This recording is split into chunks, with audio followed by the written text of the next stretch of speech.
Quand tu es salarié en France, Mm. que tu pars de zéro, quoi, euh, quelles seraient les étapes pour toi pour réussir justement, partir de zéro en tant que salarié et assez, on va dire, facilement, mais avec du travail où tu nous expliques, toi, ton point de vue, pour arriver à devenir un entrepreneur et à faire énormément d'argent, même en tant que salarié au début. Alors je vais te dire, déjà Wissam, il faut que les gens veuillent devenir entrepreneurs et veuillent réussir.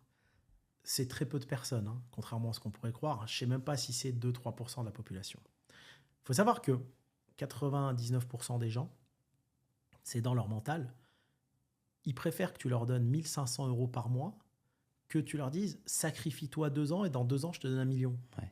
Tu vois, c'est bizarre. Mhm.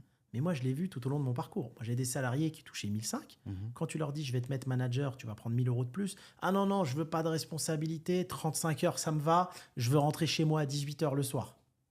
Les gens ne veulent pas. Donc, est-ce que c'est un sacrifice ou un choix? Moi, toute ma vie, j'ai fait des sacrifices. Tu vois, et limite, j'aime les sacrifices parce que ce qui me plaît dans la réussite, c'est plus la quête que la finalité. Tu vois, tu sais, dans la vie, on dit on jouit toujours d'une chose avant de l'avoir. Mhm. C'est toujours comme ça.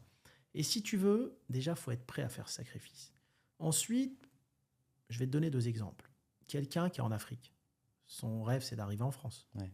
Parce qu'en Afrique, son salaire, c'est 200, 300 euros. Mhm. Et en France, ça va être 2000 €. Je parle de quelqu'un qui part de zéro. Je ne parle pas du type qui est le fils d'une grande famille, etc. En France, tu es déjà millionnaire quand tu nais. Tu as le passeport international et tu as ta carte vitale. Ce passeport te permet d'aller où tu veux à travers le monde sans demander de visa. C'est une richesse de dingue Mhm. dont les gens ne se rendent pas compte. Ils sont là en train de perdre leur temps, des fois dans le quartier, en train de se faire monter la tête par des potes. Non, il faut sortir de ta zone de confort. Après, les étapes sont simples. Choisis un pays quand tu es salarié, quel que soit ton domaine de compétence. J'ai un ami, moi, qui est gendarme en Suisse, il touche presque 10 000 € par mois. Choisis un pays où on va bien te payer. Suisse, Luxembourg, Australie. Oublie tes potes, oublie-les. Pendant 1 an, t'oublies. Tu vas dans ces pays-là, tu fais 2 jobs. En face, tu mets pas de frais. Tu sais, j'entendais Anthony Bourbon qui disait un truc, il dit je comprends pas, des gens ils sont au SMIC, ils prennent leur café chez Starbucks, il a tout à fait raison. Ouais, c'est Comment vrai. tu vas payer un café 10 € alors que dans ton compte, il n'y a pas 1 000 €? Ouais. C'est ce que je veux dire. Tu bois un café, tu prends le truc à 20 centimes. Tu sais, pour s'enrichir, il faut savoir vivre comme un pauvre, voire un très pauvre. Donc, tu as tes 2 jobs. Tu vas prendre tes 15 000 par mois. En face, tu mets pas de frais. Tu te sacrifies.